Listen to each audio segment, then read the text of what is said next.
Story 1. The Cat and the Stalker. I was staying at my friend's place for the weekend while she was away on a trip with her family. She had a small cat that was afraid of thunderstorms.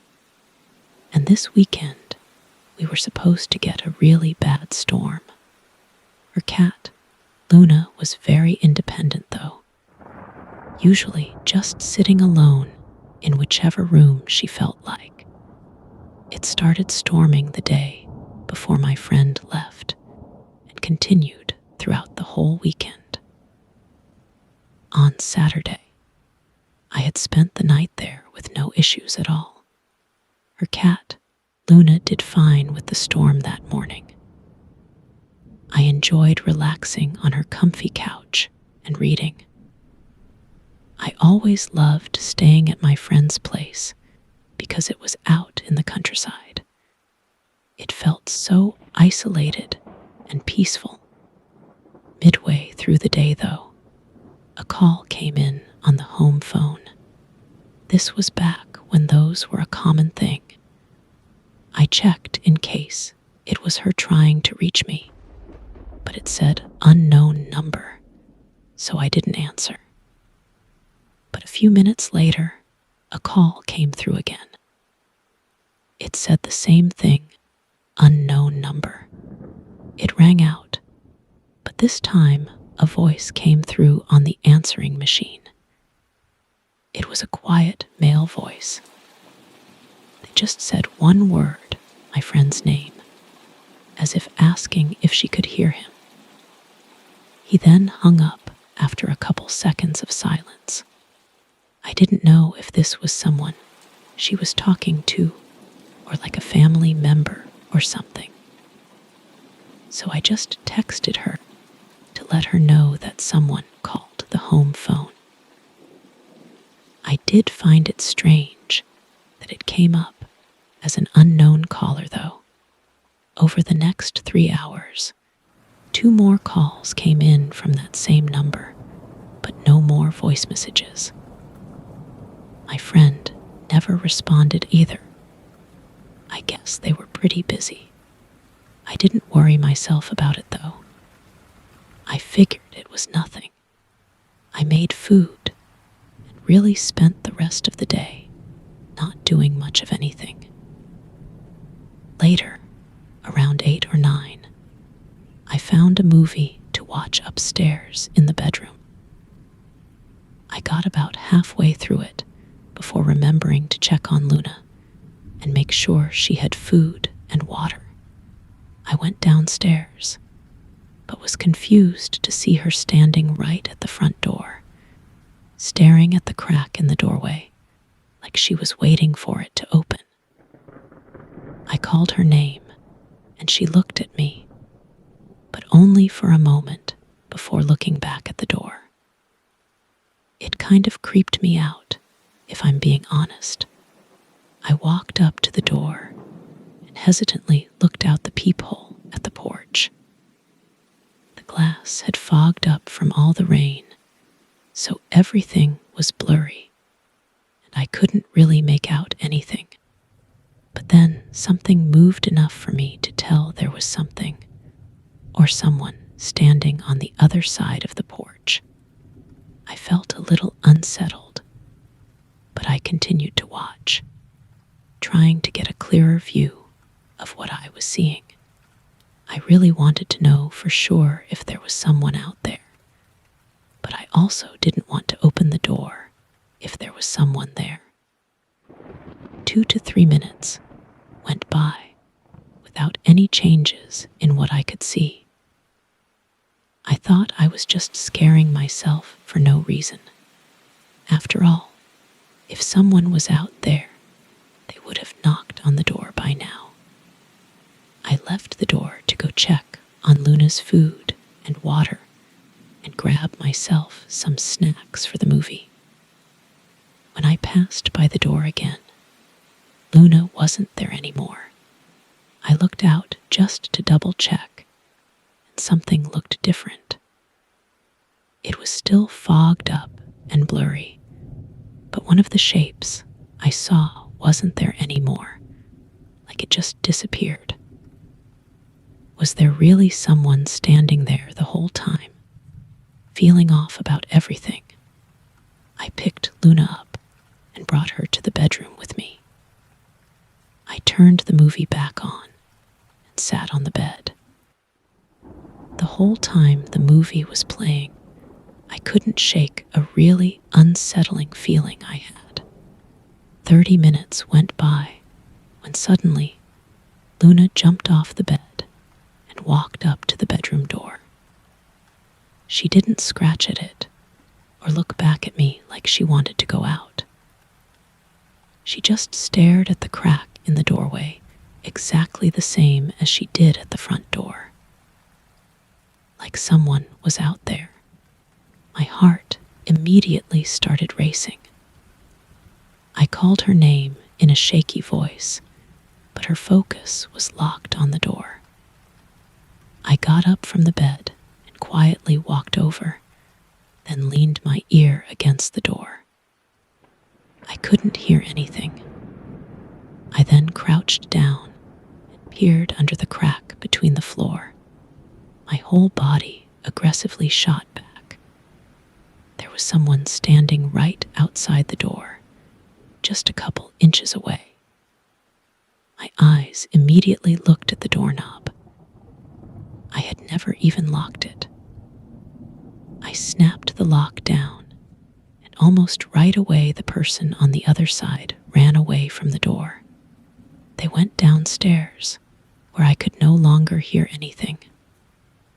I called police, then called my friend. By the time cops got there, the house was empty and nobody was around. With all the information, it seemed that the intruder was likely a stalker, probably the same one who kept calling. They tried to trace the phone number, but had no luck. It was pretty much left at that. I feel bad for my friend because whoever that man was, he was definitely stalking her and not me. I don't know if it was just a coincidence that they showed up during the weekend she was gone, or if they were trying to break into what they thought would be an empty home. After all, I never answered the phone, so they probably were confident the house was empty. Maybe they were planning to wait and catch her off guard when she eventually got back from vacation. We never found out who they were or what they were doing. Story 2. The fake job interview. This was in early December of last year.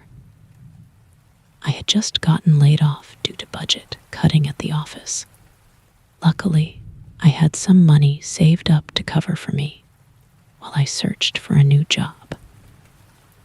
For several weeks, I was stuck at home, just looking through lists of job openings on my laptop. After the first 2 weeks, though, I started to get a bit impatient. I applied to pretty much every position I was interested in, and I hadn't gotten a single response. I ended up trying to look on different websites from the usual ones. One of them I had a bit more luck on, finding a few new ones to apply to. Later in the day, I finally got an email from one of them. The manager introduced himself as Kyle, and in the email, he said his schedule was pretty packed, but he wanted to get an interview with me that night if possible. I wasn't fully prepared, nor did I feel comfortable enough to ask why it had to be tonight. But I definitely didn't want to let this slip by without trying. I thought showing up on short notice would be a good way to show my commitment. The job was just some regular sales job from the looks of it, but the pay was worth it. I agreed to the interview, and Kyle sent me the address and said to be there at 7:45. I got ready and headed over, arriving 10 minutes early. I didn't have any time to research the place or anything, so I wasn't all too sure what to expect. The place it had me pull into was the parking lot of a small building. It wasn't obvious from the outside what the building was for. It only had an address number on it. I mean, I assumed it was just an office because it was a sales job. But it was hard to say because all the lights were off. The parking lot was also empty. Something felt wrong.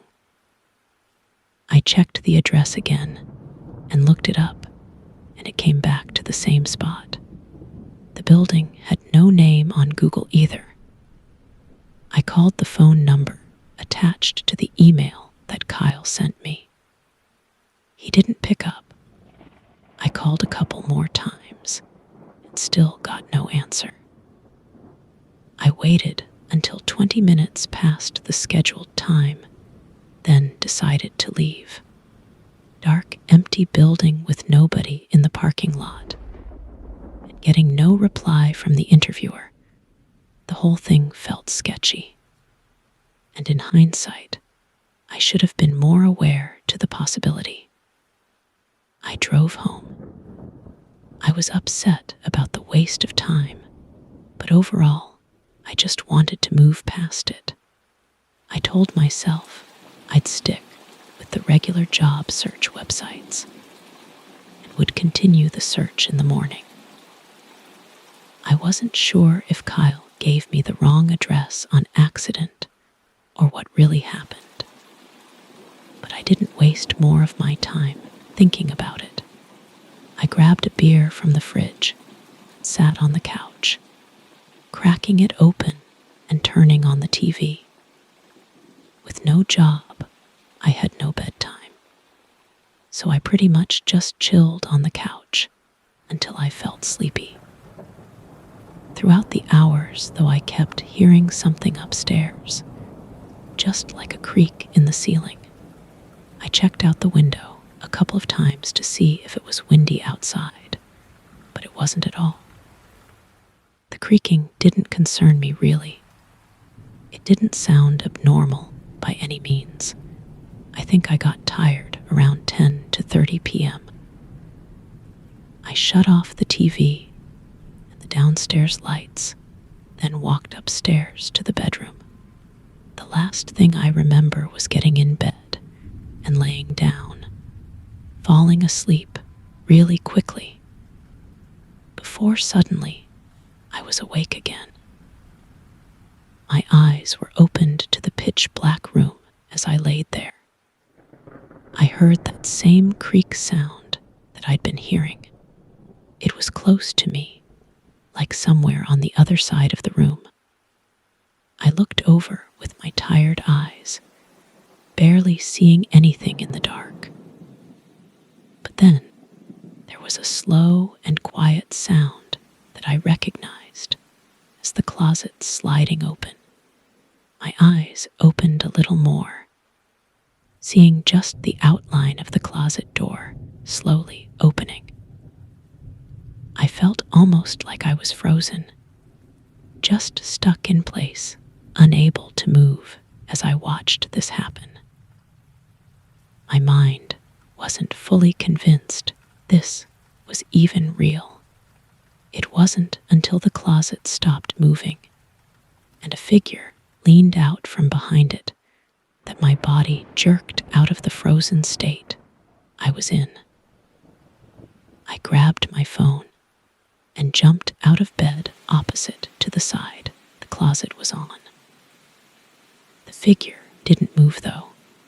They just stood still and stared at me, almost like they were hoping I somehow didn't see them standing up, though with my eyes adjusted, I was 100% sure what I was seeing was real. I ran out of the room and left my house as I spoke to a police operator. It was probably dumb of me, but I stood in my front yard and watched through my front door at the staircase. I didn't want whoever was in there to leave without getting caught. Obviously, they could have been dangerous and armed, so it wasn't the smartest decision. A few minutes later, 2 cops showed up. I never saw anyone come down the stairs, so I told them where I last saw the guy. They went in and found him still hiding in the closet. When they pulled him out and dragged him into the car, I couldn't believe how disturbing this guy looked. Oily, long, and messy hair, disgusting clothes, and these wide, unfriendly eyes. He didn't say a single word as to what he was doing, but it only took a couple days to get the whole story. He had made these fake job listings on multiple sites. There were actually hundreds of fake listings. He made all for different types of jobs. Disturbingly, he had all my info from the CV I sent in, and he knew exactly when I'd leave my house for the interview. So he broke in while I was gone. That whole night, he was in my home with me, just a couple feet away, while I was sleeping. However, we still never got an answer as to what he was planning to do. Without him outright saying it, there's no way for me to ever know what was going to happen that night. Story 3. The Midnight Motorcyclist. I live in the middle of nowhere. It's flat, barren desert for miles in all directions. There's a main highway that's not too far from me, but that's about the only paved road around here. Everything else is dirt, or if you're lucky, gravel. Nearest town is 30 minutes away, and it isn't really much of a town anyway. I'm 46 and retired, so I spend most of my days at home. This was a regular, ordinary day for me. It was raining, which it had been for the last week, and I was inside going about my routine. Around noon, I decided to head out to my front porch to have a smoke and enjoy the falling rain. I don't know how long I sat out there for, probably an hour, when I noticed someone coming down the far dirt road that led up to my house. Again, it was flat land, so I could see pretty far, although the rain made it a bit more difficult. This person was on a bike, though, like an ADV motorcycle or dirt bike, riding through the rain. I thought it was odd, but assumed they just mistook my driveway for being a dirt path. They kept coming down it, though, until they were getting really close to my house. They basically got right up to where my garage was before stopping. The man looked older, but was wearing a full-face helmet, and he was sitting on the driveway looking at my house until he noticed me. He watched me for a moment, then turned around and rode back the way he came. That was probably one of the strangest encounters I had ever had on my property. Nobody ever comes down here because they shouldn't. I had to assume it was just a mistake. I stayed out for a while longer then. The rain and wind started picking up, so I went back inside. I had almost entirely forgotten about the unforeseen visit earlier. I made another cup of coffee and relaxed inside. I was on a call with my brother for a while and took a nap as well. The day was chill, no errands to run or things to do around the house. The rain made a pretty sudden change around 9 p.m. though. There was thunder and lightning and heavy downpour that thumped relentlessly against the old roof. But somehow through it, I heard the slightest sound of a heavy engine outside. It had that same dirt bike sound that was identical to the one that came by earlier in the day. I went up to my front window, seeing a headlight carving its way through the fog and rain. In the moment, I didn't even think about how crazy it was to be out riding at night in this awful weather, because all I could think about was why had they come back. As they got closer, they shut off their headlight, and instantly they disappeared. I couldn't see them at all. I waited, but they never came up to the garage like they did last time. Minutes went by without me seeing or hearing anything. Where could they have gone? Unfortunately, situations like these can't easily be called into the police station, so I was on my own. I grabbed my shotgun from the bedroom, which I only kept for self-defense. I had no idea what was going on, if they were lost, or needed help, or if they were dangerous. All I knew was that I was alone in the middle of nowhere and needed to be extra cautious. I spent the next 20 minutes routinely checking out the windows on all sides of my property. I saw nothing more until I made another round. And when I looked out the back window, I just made out something in the fog. It quickly moved away.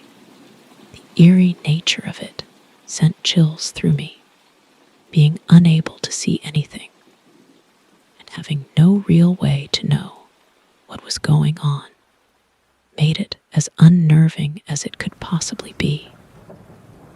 Then I started hearing muddy footsteps outside my house, like right up against the house, splashing in the mud and water. Every time I tried to get a look out the window, they'd move out of the way. I really didn't know what to do here.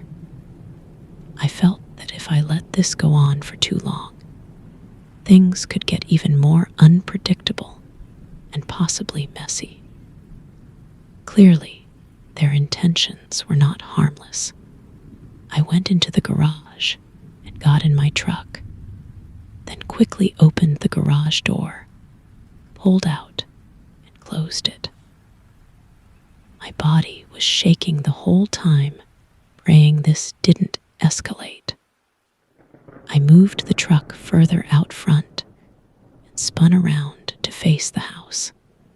Finally, I turned on the high beams and the bar lights on the front.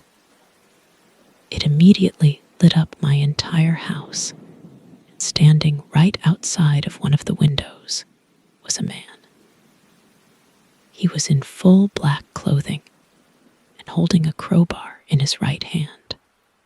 It looked like he was trying to look into the window, and maybe didn't even hear me pull out of the garage under the thunder and rain.